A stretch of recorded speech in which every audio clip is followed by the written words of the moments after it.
Hello and welcome to the EVN Disrupt podcast. My name is Nejde Tsatoryan. I'm the editor of the creative tech section here at EVN Report.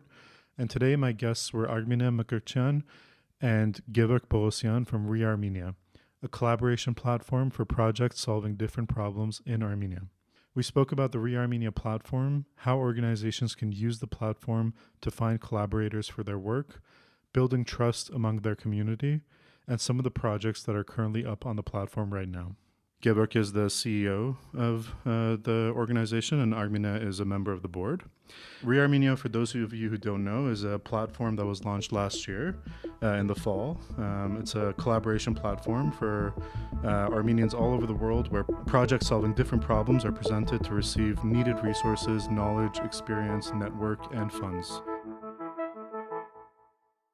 Gevorg and Armine, thank you so much for joining us today and welcome to the show. Thank you, Nejde. Thank you very much for having us. Thanks. Thank you for being here. Let's start with the story of reArmenia. How did you guys come up with this idea and why did you think it was needed right now? Basically, we have started this right after the war. I mean, not the platform itself, but thoughts about this kind of platform, meaning that we were understanding that the main problem that we had was basically not being together, not working on the same goal, on the same vision, basically. And we were, in every sphere, let's say like this, we were working very decentralized, so-called. Not unified. Not unified, maybe better to say, yeah.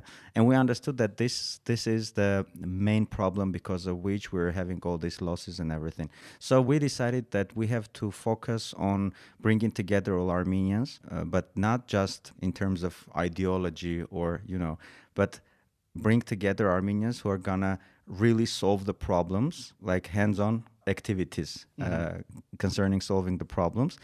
And then we were thinking what will be the tool for that.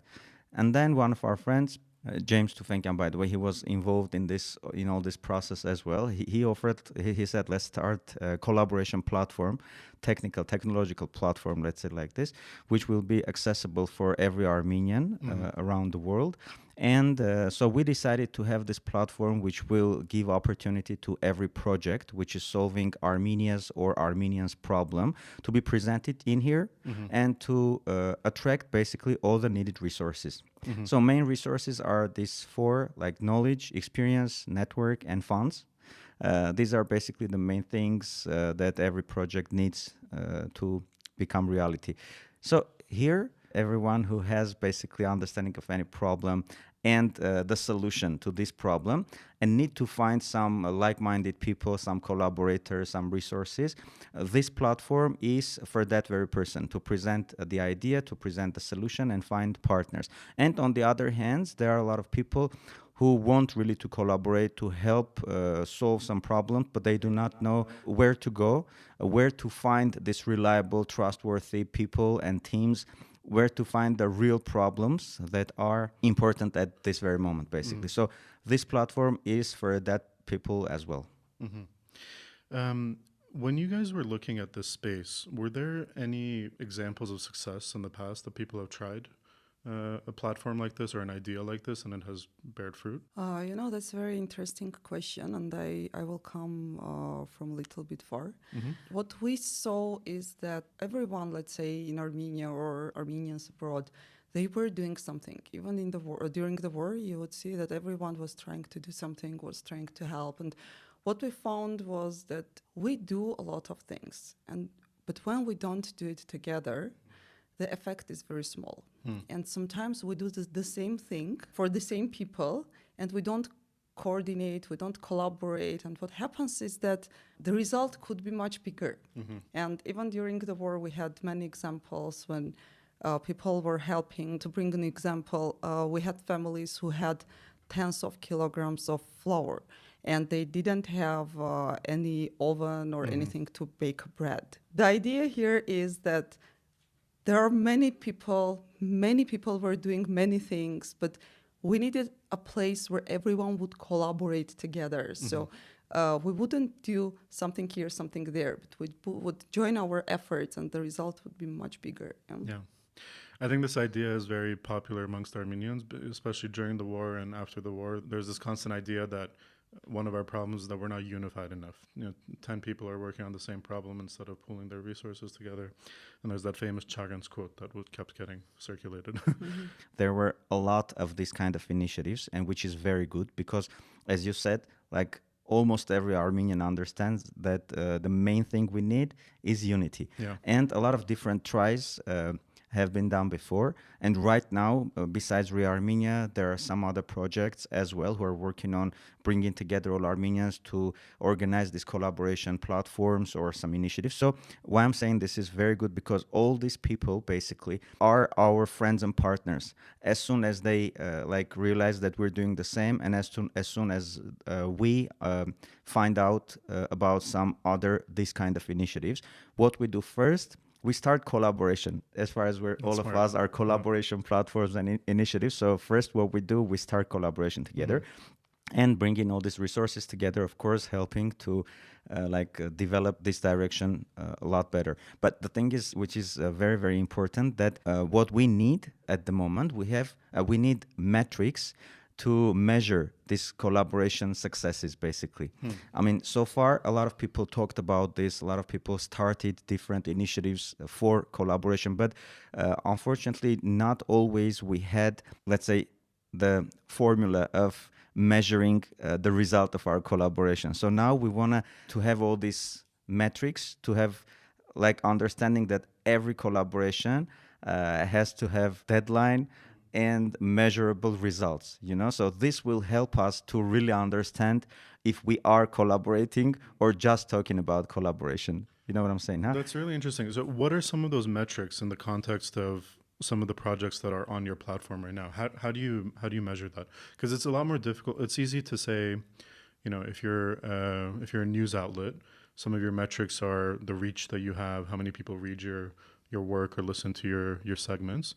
How do you do that in terms of measuring collaboration? Basically, there are two main things, like success of that very collaboration, the number of people involved in this collaboration. So what we want to do, we want to bring as many people as possible together. For example, for this year, our goal, objective, is to create this minimum viable community.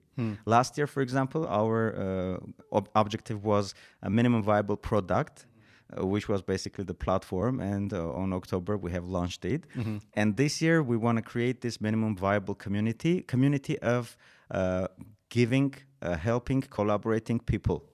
So the metrics are basically, as I said, we're actually, of course, we're a collaboration platform, but you can say as well that we are a crowdsourcing platform. So every project which is presented there, they have exact needs, like some specialists, some partners, some networks, some funds. Yeah. Exact like number of specialists or funds, for example, and they have exact deadlines until what date they want to get all these resources. So as soon as they have accomplished the campaign, as soon as they have this success, reached to their needed resources, basically, meaning that they are successful. So number of successful campaigns and number of people involved in these campaigns basically is the main metrics. And you guys maximize for the more number of people involved? Yes, basically. I mean, in each project. Yes. We're trying to involve as many people as possible because, in Armenia we say Michael Kalava, Yerkus Naveli. What is English for that? One mind is good, two is better. Okay. Yes, it is. Yeah, so that's why we want to bring on board as many people as possible. Of course, effectively collaborating people. Right. That's a very important part. In order to give our listeners an idea of what collaboration looks like on your platform, give us an idea of the process that it takes for a project to apply for the platform and what vetting it goes through to get approved and then start the campaign. Okay, let me tell you about the process which applies to every project that comes through Armenia. First of all, we have the create button on our website, and everyone can just go there and start their collaboration or start their project, whether it's a collaboration, it's fundraising, whatever they want. Yeah, it's crowdsourcing. So after that, we get the application. They fill out the application. We get the application, and the screening specialist reviews the application. Then it goes to an account manager. So from the first moment you applied to our platform, you are assigned with an account manager who will help you to go through the process. So the first check, the first vetting is going through our trust and safety department. So what they do, they check the legal stuff, they check if you have some financial background, if you are asking for money, what is the budget, and if you have different needs. So they check the validity of the needs, right? And after that, it goes to advisory boards. So we have almost all areas are involved in reArmenia, apart from things that are related to military. Yeah, that's your only limitation. Yeah, that's the only limitation, let's say. So when you come, for example, if you have an idea related to education, your project goes to advisory board that is dealing with education. So they view the project, they evaluate the project with three main criteria. The first one is whether the problem exists, whether the problem is real. The second one, whether the solution you're proposing is a good one. And the third one, whether the team has the capacity to carry out the solution. So when the project is evaluated and is approved by the advisory board, it goes already to campaign management. And we have a committee that helps the project with campaign management. I mean, you already start developing your campaign page, your strategy, and we have a committee that approves your campaign already. Yeah. So when it is approved, it goes live, and you start getting a lot of collaborators. Right. And when we say collaborators, there are different ways that people can collaborate with these projects, right? One of them is financing it through a crowdfunding campaign. And then the other one is looking for contributors for specific tasks or like people to advise, right? Can you talk a little bit about the members that are on your platform that can provide advice? How do they go about finding a project, and how do you help match them? Basically, on the platform, you can find all the vetted and approved projects online. So anyone who wants to contribute to any project can go to website, rearmenia.com, and then go through all the projects, see which one resonating to his needs, understanding, or ideas or vision. And as soon as they find the project which they want to help, they're just pressing this Act Now button and fill in the small application where they can find these fields like who you are, like collaborator, or maybe they can see the list of the specialists that this very project is looking for. So maybe architect, designer, etc., if they're constructing something, for example. And you're just choosing from this drop-down menu the direction in which you want to be involved. There is a little space where you can fill in a little message saying something about you or why do you care about this cause, for example, and hit submit button. And then this initiator or let's say implementer of the project receives all these applications, let's say like this. Which one is interesting for implementer? They're getting in touch with them, having all these talks about collaboration, and as soon as they have decided that this person is joining the team, so they're putting the update on the campaign page saying that this person joined us with this, for example, resources and everything. So on the other hand, soon, I'm not sure it's going to be very soon or not. I mean, the second quarter for sure, we will have the list of collaborators and experts. So the same way like collaborator is looking for the project creators can look for collaborators on the same website as well. So if anybody want to share their knowledge, experience, or whatever, they can register on the platform, like put that tick, which gives opportunity to be shown for the public already.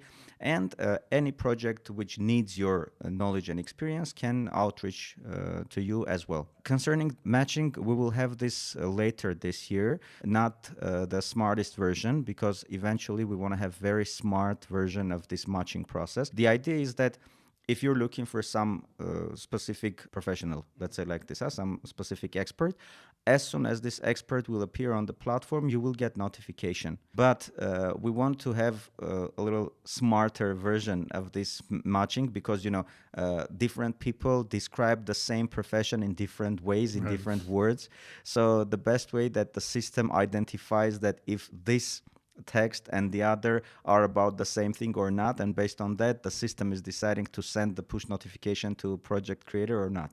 So eventually we will have this very smart matching tool or matching, let's say, algorithms in the platform, which will help to find each other much easier. So Right. for now, a lot of this is being done manually. Right. They see the campaign that they want to contribute to, and they do the Yes. application, as you said. Can you give us an idea of what type of tasks these are that people can fulfill? What are the type of tasks that the campaigns need help with? Yeah, I think I can bring some examples right now what we have on our platform. For example, we had a collaboration which was looking for people who would help them with creating a database. So they were looking for database developers, basically. Yeah. Another project which is related to a park in Stepanovan is looking for an urban planner, urban designer, and is looking for an implementer company who would be able to come and tell them, okay, this is what we should do with the park. And like right now, we have 2 collaborators joined already the project. And if there is anyone in this area of expertise, we would love to hear from them, and we would love to add them to the project. And it can be starting from a skill related to a very specific profession to, let's say, a very general something like we are going to have another project, which is a project from US, and they are asking for collaborators in Armenia. They are looking for training centers. They have a program. They want to give the program to Armenia, but they don't know anyone here. So they say, we're looking for training centers who will come and take our program and deliver it to students in Armenia. It's amazing. Or the same Hakopavan case, for example, Artsakh government, they wanted to renovate Hakopavan monastery complex. Yeah, so they needed basically architects, renovation specialists, construction companies who are basically the best in this, and they opened the collaboration campaign on reArmenia, and it took several months basically, because even this one started even before the launch of the platform. But anyways, they found all the needed resources, all the needed partners basically, and they came together, worked on the project. They have already the team, the timeline and the roadmap of this renovation process, and also they have the budget, and now they have started the fundraising campaign all together on reArmenia platform. So right now they have raised so far, I don't remember, like $24,000. Huh? So thank you for helping, showing me the webpage. yeah.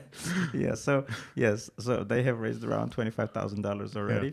And looking for $270,000. So I really believe that this fundraising will come to its success as well. So this is another very good like example. Why? Because here we have very different entities, like, you know, the government, foundations, individuals like architect, for example, experts, by the way, from different countries, restoration of historic architectures or buildings.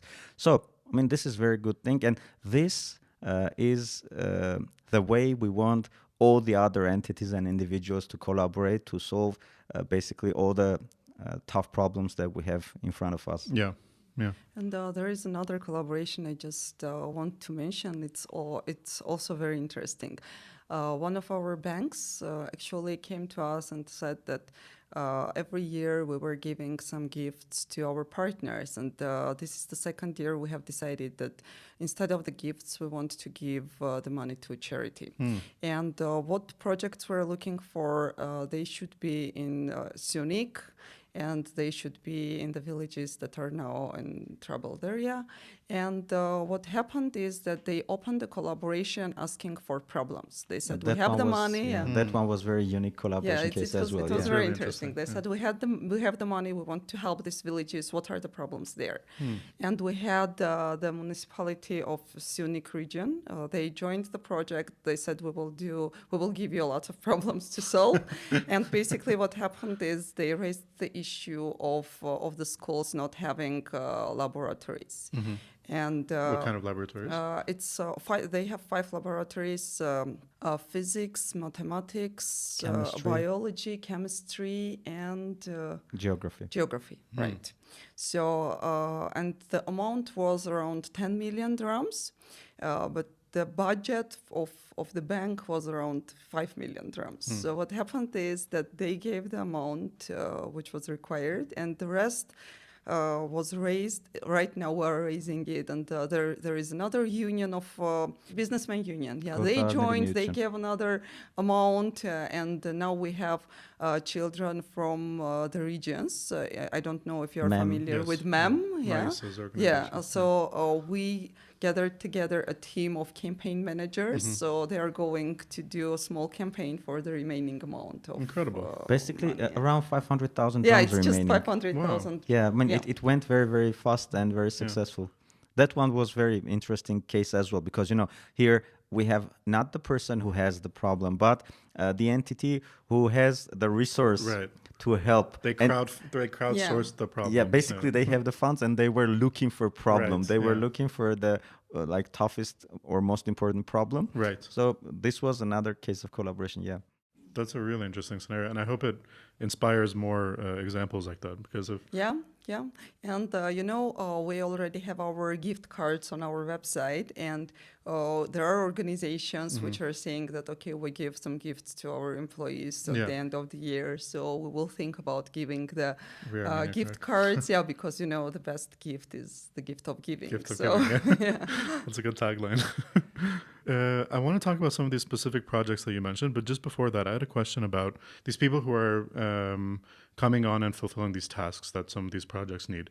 Are they volunteers, or how does that system work? It can be either way. I mean, it's upon their decision, and the collaborator and the project implementer. So they're let's say, negotiating together and figuring out which is the best way of their collaboration. So you guys aren't closed off to it being a paid thing, or? It can be, sure. It can be paid. There's no limitations on that? No. Okay. The only limitation here is on reArmenia.com is to come to success. Right. Okay. Like to solve the problem. Right. That's the most important thing. And if you're not solving the problem, you're not good enough. If you're solving, so...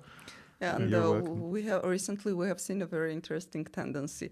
We had a book collecting project for one of the villages, and then the second project came, and now we're getting a lot of messages, and a lot of people are saying, our village doesn't have a library. Can you help us with the library? So we're seeing very interesting tendencies here. By the way, just another great case was this Varuhas village. Armine mentioned this library. So the project called Play and Read in Varuhas, and they were raising funds for playground, and they were collecting books for their library. And it's important to mention that in this village there are 630 people, the population, and 230 of those are children. I mean, each family basically in average have 7-8 child. You see, I mean, this big is families, incredible. But this village with this big amount of children, they didn't have a playground or the library.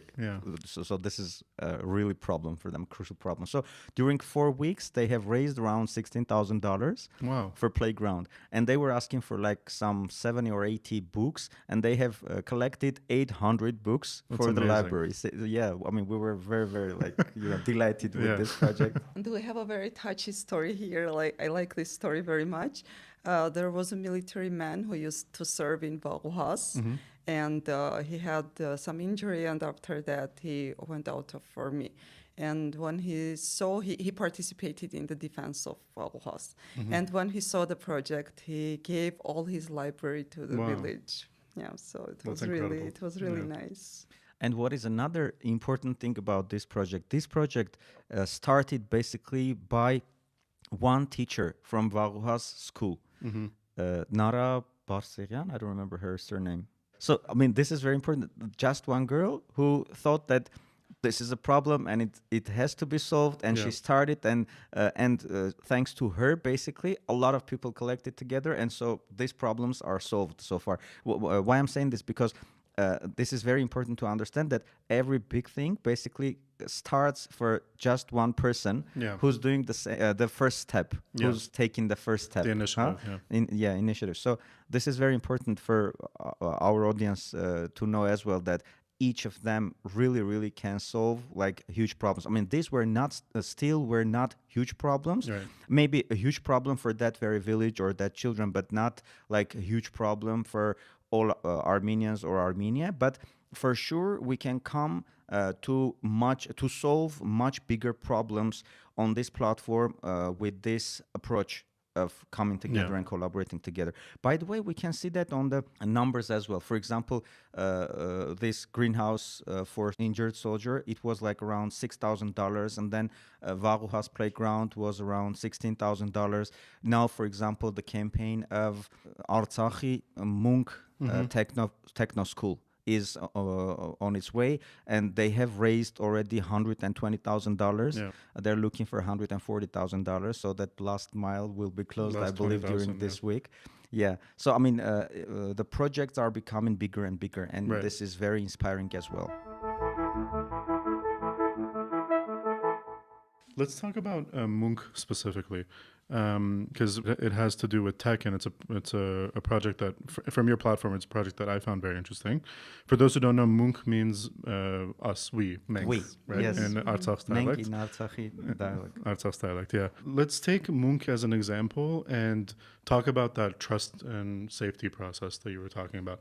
When a project this big comes to you, what is the vetting like? How do you guys approach that, and what type of team do you have that works on that issue? Actually, Munk is a very good example because I want to state something very important. Our vetting process is not there just to cut the projects. Right. Our vetting process is there to help projects become better. And Develop with the Munk, what happened is that they applied with a project that changed over time a lot. Even our team, we went to the village in Artsakh to see with our eyes what's happening there, because it was a big project and Several we didn't times, know. by the way. Yeah. Can you say the name of the village? At first, it should have been in the village Mushkapat, and then there was a problem with the place with the building. So what happened is the neighboring village, which name is Hagorti. What region is it in? It's in Martuni region. So the head of the village, he said, I don't need the building. So he gave up the building just for the children to have the techno school. Yeah. Now the mayor is working from home. And the whole building of Gyurapetara, municipality building, is transferred to children to build their techno school there. And we hope one day we will see the mayor working from the co-working space in Munk Techno School. So what happened, the head of our advisory board is Armine Mkrtchyan for education, and he was involved very deeply with the project. So he looked at the project, he had several meetings with the project team, he gave a lot of advices, so the project changed and became much better. So, by the way, a lot of people were involved in this process of, let's say, improving. I wanted to say idea, but not the idea. Project. The scheme. The project. So our chairman David Hagopian was very much involved in this process as well. By the way, a lot of specialists from the field, starting from Synergy people, Service Titan, CRISP guys, ACA people. By the way, AGBU with their Armenian Virtual College and ACA, Armenian Code Academy, they are helping Techno School with their curriculum, with their experts and the content that they have created for technological education, I mean, so basically we're coming to the point where we will have the top level education, technological education, in Varuhas, in this case, in Hagorti village. So this is very important because what we need basically in Artsakh at the moment is to keep people there, especially youngsters, and to give them opportunity to work for the global market.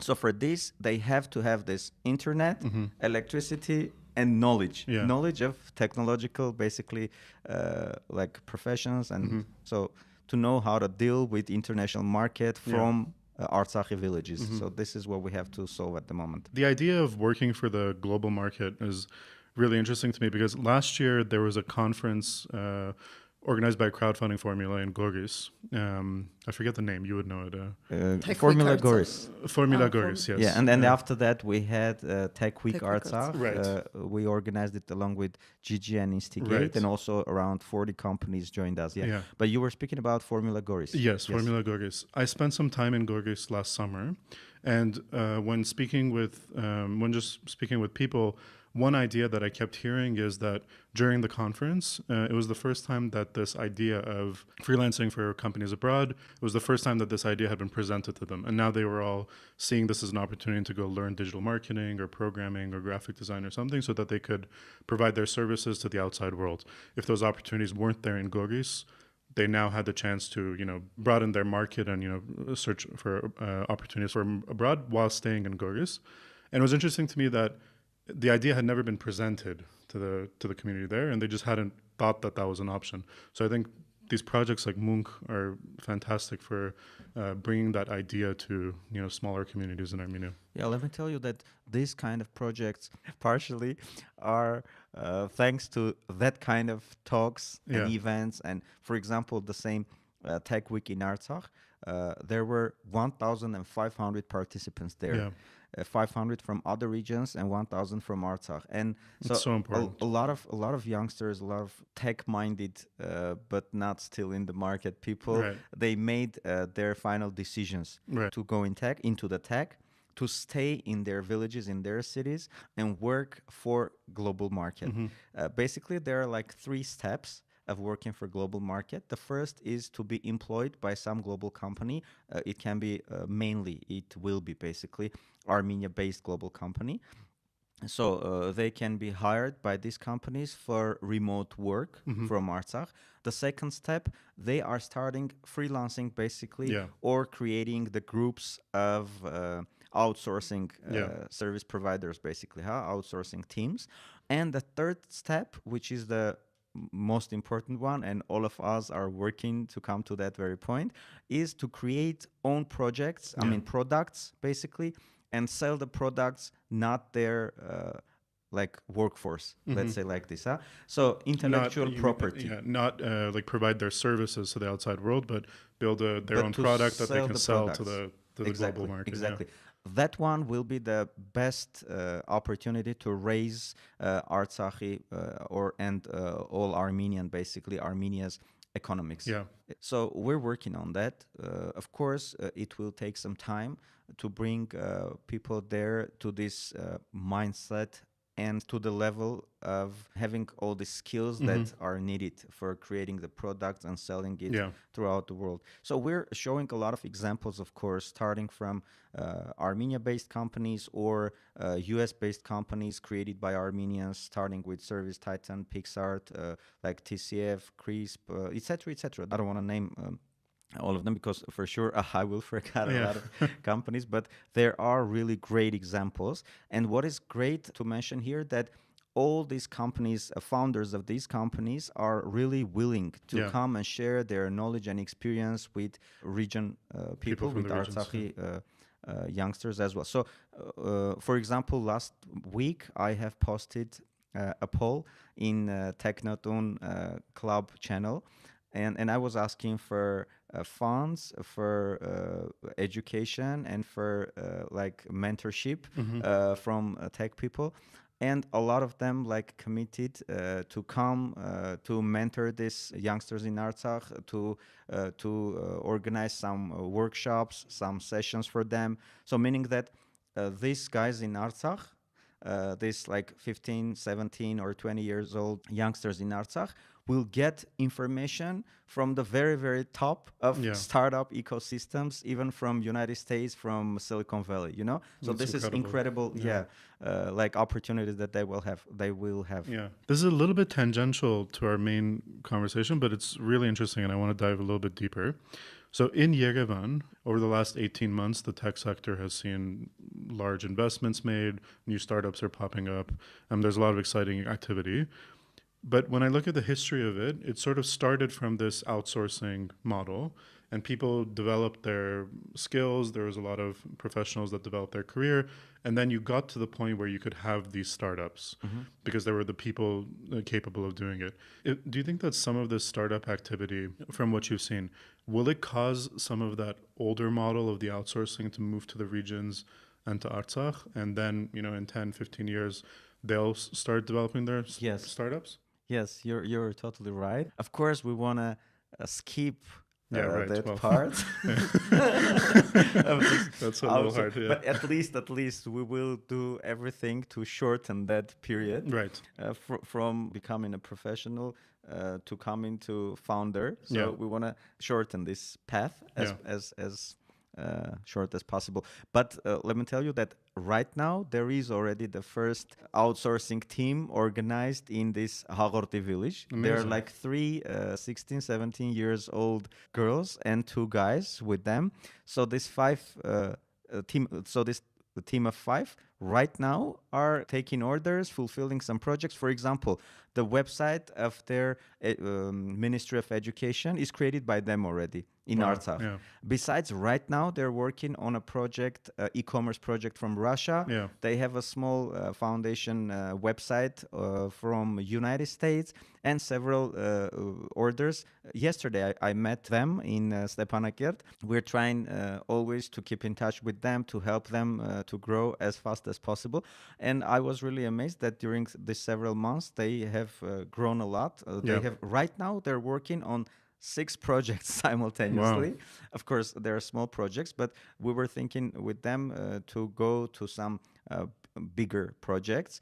So to spend a little more time on the same project, to be able to dive deep in the project creation and then development process. So this process is supposed to be familiar to them. So later it will be easier for them to create their own product. You know what I'm saying? Huh? Like a bigger project for a longer period of time from the very beginning up to bringing this project to the market. So as soon as they will have this kind of orders, so they will understand the philosophy and the process of creating own project in depth. So this will help them to come to this startup point much faster. That's incredible. Do you track the projects after they've met their collaboration goals on the platform and provide further assistance to them like you're doing in this example, or is that a one-off? Actually, if we take the example which brought Gevorg regarding Hakopavank restoration, so the project ended, the collaboration ended with all these parties getting involved and starting a collaboration. But it continued with the fundraising. So yes, so there is a big process going on. If we talk about another project, or another collaboration which ended recently, it was from MEM, and they were looking for computers for their students. So they collected all the computers. They were looking for 10 computers. They collected all the computers, and now we're looking at what's happening, what their children are doing. One interesting story we have here is that one of the computers was donated by member who a few years ago got computer from someone. Oh, that's another really child, basically. So now he's very now he's more developed, and he needed a better computer because he was doing some 3D modeling and so on. So he has decided that the other computer is going to be donated to someone. That's a great story. So, I love that. Yeah. But let me put another word in here about this tracking of projects. So besides the vetting process that Armine just described, where we're doing this due diligence process, evaluating process, we have the reporting process as well. So right after going live with their campaign, they're starting to provide at least 2 reports per month. One is financial report, where they show where from and how much money they have received and where did they spend this money. And the second report is progress report, where they basically show the progress of that very month. For example, they're showing the videos, the photos, some articles about them in media, for example. So based in this, you see every donor. Basically, these reports are public, and everyone from the community can track the process of financial and progress expenditures, let's say like this, and the progress can be tracked using these reports by anyone. So on the page of the project, you can go and see those progress reports. Yes, there are two main tabs. One is Story tab, where you see everything about the project, and the other is Updates tab. So in this Updates tab, you can see every update, including these obligatory reports, which they're posting once a month, these two reports. And they are basically obligated to report until the end of the fulfillment of the project. Right. Not only the fundraising or collaboration campaign, but also the fulfillment of the project itself. Over what time period do you keep asking for those financial reports? Depending on the project. There are some projects which the length of the project is 2 months, and they might be, for example, the Hakopavan case, the project will last around 3 years, for example. So up and to over the those end 3 of years, the, you'll have progress reports. Yes, exactly, obligatory. So up to the end of the project itself. For a platform like this to work, it seems like one of the biggest areas is maintaining trust with your community. How do you guys approach that problem? Because I feel like in the past, some initiatives similar to this that have started within the Armenian community have led to, at some point, for one reason or another, people losing faith in the organization or how they're managing all of this. Is the primary way that you maintain the trust with the community this vetting and constant reporting process? The trust is the key in this collaboration process. I mean, this is the backbone, basically, of the process. I mean, as I said in the beginning, we understood that what we have to do first, we have to start collaborate together. But to collaborate, we have to trust each other. Otherwise, I'm not going to work with you. At least our collaboration won't be as effective as we want if there is no trust among us. So then we dive deep in this anatomy of trust, so to understand why people do not trust each other. And then we understood that the transparency is a very important part of this. So as soon as I'm transparent for you, so you know everything about me, my intentions, my needs, my knowledge, what I have, what I need, what I can, what I can't, etc., etc. So as soon as I'm transparent for you, it's much more easier for you to trust. Right. As soon as we have this high level of transparency, we can trust each other, and based on this trust, we can start effective collaboration together. So we decided that this transparency is supposed to be one of the main, or let's say main value of our platform. Right. This one is the main reason why we don't have defense or military projects on the platform as well, because transparency there is not possible. So we are designing the whole platform based on this ideology that everything has to be transparent. Right. And as you see, during this vetting, we are collecting a lot of information about every project, and then this information is being posted on the platform for the whole basically community. We are collecting all these reports, as we just talked about, with these photos, videos, and everything is being posted again transparently for everyone as well. So this is creating that trust. So as soon as you're paying a penny or spending your hour on some project, and then you can easily track everything which is happening with this project, and you are sure that nothing is happening behind your back. We really believe that this level of transparency will bring to the level of trust we need to collaborate effectively together. Yeah, and I would like to add something here. It's a very sensitive topic you raised, Nejde. And what we saw is that after the war, a lot of people lost their trust on big organizations. And what is happening now, we see that people say, okay, I have a relative in Armenia. It's better for me to send the money to them, and they will give to someone.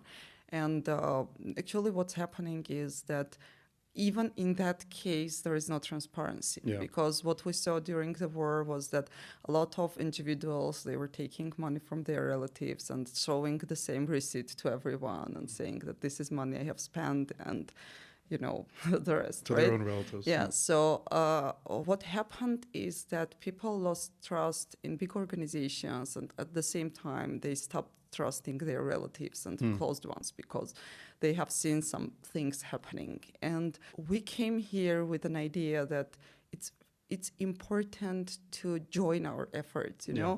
We can, all of us, we can send money to our relatives and think that they will find someone to help. And what we saw during the war as well was that there were some people who knew the places where to get, let's say, some things like blankets or something, and they knew how to gather them, and they were selling them on in a shop or somewhere in internet. I understand that there is no trust. I mean, the trust is a little bit low right now. But here we have to understand one very important thing. We created reArmenia with as Gevorg said, with the transparency in mind, and we want to restore this trust in projects, because again, we did synergy. If we do a little bit here, a little bit there, the result will be very small. Yeah.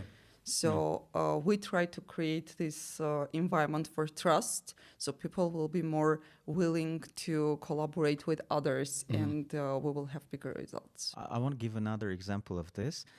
One of our donors, he said that reArmenia is a great salvation for him, because he said that he's owner of a big company, and he said that a lot of people are coming to him asking for money for this or that cause. And he said that on one hand, I don't have enough money to finance all of them. On the other hand, I don't have enough time to vet all these proposals, to understand, to organize this due diligence. And he said that reArmenia is a great solution for me. So I will send everyone who's coming to me to reArmenia. And if they're passing through that due diligence process, through that vetting process, so I will finance them. If not, I won't. And on the other hand, they will get opportunity to raise a lot more money from other donors as well, if they are on reArmenia.com, rather than they came only to me. Yeah. So this was another great thing. I believe that this case is a very good case for a lot of other donors and supporters out there. Actually, we have seen a lot of projects which came to reArmenia. Right now, we have almost more than 200 projects already applied to reArmenia. And some of them, when they see that they have to go through this process, we're asking for some documents, they just disappear. So okay, that's good. Filtering is happening naturally. How many of those 200 projects have you accepted? Actually, most of them are in the pipeline right now. Some of them are in trust and safety process, and others are in advisory board evaluation process. Some of them are preparing their campaigns. And right now we have around 15 projects that are preparing for campaign, and they will be live soon. And around 20 projects we Are had now live. are successfully fulfilled, funded or found their collaborators. Yeah. So basically, it's like 50-50, I guess. Around 10 projects we had as fundraisers, and around 10 projects who were looking for collaboration. Yeah. The one thing I'll add on the trust part is, I sort of look at this as a user of reArmenia. I'm kind of like an investor. And in the sense that my expectation for success needs to somewhat be measured as well. If in over a 10-year time frame, the percentage-wise of successful projects is not 90-95%, but there's 10 munks, that's an incredible success overall. So I think we on the user sides also need to understand that. Something that came into play this month in Armenia is these regulations that are coming into play for equity crowdfunding. Yes. I know you were involved in that. First, let's say what equity crowdfunding is. So for those who've used something like Kickstarter or Indiegogo, people typically crowdfund some amount for a project, and maybe they'll get some reward for that, like early access to that product or that platform. For equity crowdfunding, a company comes in and they sell early stage equity for the amount that they raise. So if they need maybe, I don't know, $100,000, they give up some percentage of their company to the group that raises it. So this is now being regulated in Armenia. What are those regulations that are coming in play, and what do you see for that in the near future? Equity crowdfunding was, a lot of Armenians are doing this donations and support in different types, like in-kind donations or direct financial donations. But more and more people were thinking of providing not fish, but to teach how to fish. Right. And then they came to the idea that they want to invest rather than donate. And a lot of Armenians throughout these years were looking for opportunity of investments in Armenian companies, in Armenian startups.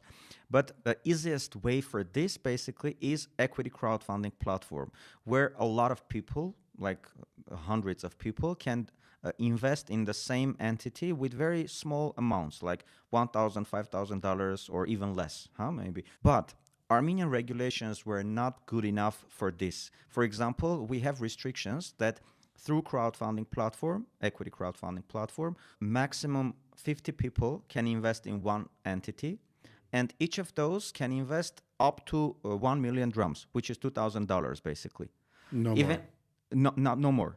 Not more. I mean, if you want to invest more, you have to go into different legislation. You have to start venture fund, or for example, you have to start a joint stock company and issue stocks, have the stocks in the market, sell them. So these are huge problems for startups who are just starting their business, who have great ideas, but they do not know how to organize all these things. And the depository was working not very easy and fast back then, etc., etc. So eventually, for equity crowdfunding, these limitations were there, like 50 people per entity and $2,000 per person, meaning that not more than $100,000 you can raise through equity crowdfunding. But there are a lot of projects who really needs like 1 or 2 or more millions, and they really can digest these millions and grow faster. So initially, we were thinking of reArmenia as investment, donation, and collaboration platform. And we went to central bank with this. We said, we really need these regulations and these limits to be changed. And we started this process with them. So I have to say that central bank were very responsive and very fast in this case, because, I personally, I had another experience with central bank when I launched with my friends eDrum payment system back in 2004. So we spent around 7 years to come to the point where our central bank designed and finalized the regulation for e-money issuance. So we were very much afraid and saying, well, I mean, if this is the way we want to go through, I mean, but I have to say that during 1 year of different talks and a lot of stakeholders of the market were involved in this, and in central bank they have created a very professional team who were working on this. And so during 1 year they came up with new regulations, which is a great one, I have to say, a very liberal one, meaning that there are no limitations on amount invested by each person. There are no limitations on a number of investors in one equity. There are no limitations of where from these investors can be. I mean, any citizen of any country can invest through these platforms, thanks to this regulation, into Armenian startups or companies. And there is just one regulation about the total amount, which is around $4 or $5 million, I guess. I don't remember exactly the number at the moment. For equity crowdfunding. For equity crowdfunding, yes, for equity crowdfunding, which is a pretty good number, because if you're bigger than that, if you want to raise a bigger investment, so meaning that you are ready to have this to be on stock market, etc., etc. So in short, this regulation really helps. Will help to develop equity crowdfunding sphere in Armenia. We basically decided with reArmenia.com to stay in collaboration platform mode and not go to investments, because, and the tool sets are very much different for donors and for investors. And the incentives of donors and investors are different. Yeah. And the way of running business, if you're running investment business, equity crowdfunding, it's different. And if you're running like non-profit or helping foundations to raise donations, this is totally different. So we decided to have 2 different platforms.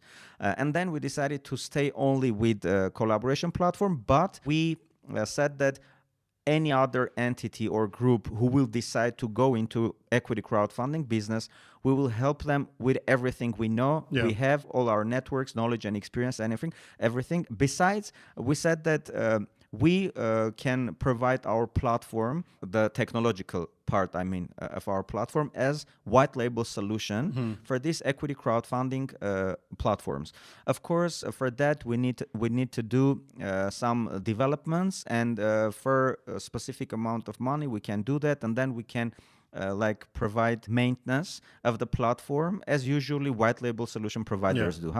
So right after that, we had several teams who said that they are interested in starting equity crowdfunding platform, and we are in negotiations with some of them, and some of the most active groups are already on the latest stage. So at the moment, we're closing negotiations. Maybe in a couple of weeks, we will be able to announce already the first partnership with the team who are going to receive this investment company license, who will start acting as operator of equity crowdfunding platform. And we as reArmenia most probably will provide the white label solution to them based on all the technology that we have developed. Based on this, we will develop the equity crowdfunding platform, and at this very point, we will have already for Armenians 2 different platforms. One for people who want to collaborate or donate to different causes, and the other for people who want to invest in Armenian businesses. So this is going to be a great ecosystem of bringing resources to Armenia and investing in development of Armenia, I believe. In Armenian companies. In Armenian companies and in Armenia overall, because these 2 platforms together will form this ecosystem of bringing resources. It'll be a big tent. To different fields. The equity crowdfunding space is one I'm really interested in, and we'll see how it plays out in the coming year as these platforms launch. Okay, so let's finish with this question.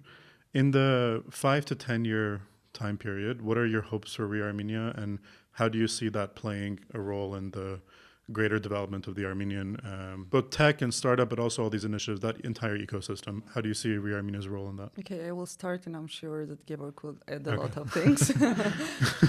So, but basically what we see is that whenever you feel that you have a problem and you don't know how to solve it, you will go to reArmenia and find people who will help you. Whenever you will have a birthday and you will decide that you don't want gifts and you want to collect some gifts for others, you will go to reArmenia and say, guys, I have my birthday and I want to give you something. So whenever you feel like you want to help and you want to do something for your country, your people, you will go to reArmenia and find projects that are closer to your heart, and you will participate in solving a lot of problems. So in short, it's going to be the place where people will meet to solve their problems, and everyone, whenever they have any problem, they will remember about reArmenia as a place where they can go. There are 3 different stages of development, basically, of reArmenia. The first stage is the platform, where all the Armenians are coming together, solving the problems. The second stage is ecosystem, where reArmenia ecosystem, where there is a platform, but also a lot of different entities, foundations, individuals, experts who are collaborating together, again, for solving Armenians or Armenia's problems. And the third stage is the community, which is developing around this ecosystem, basically. And this community, as Armine said, these are people who are willing to help, to donate, to collaborate.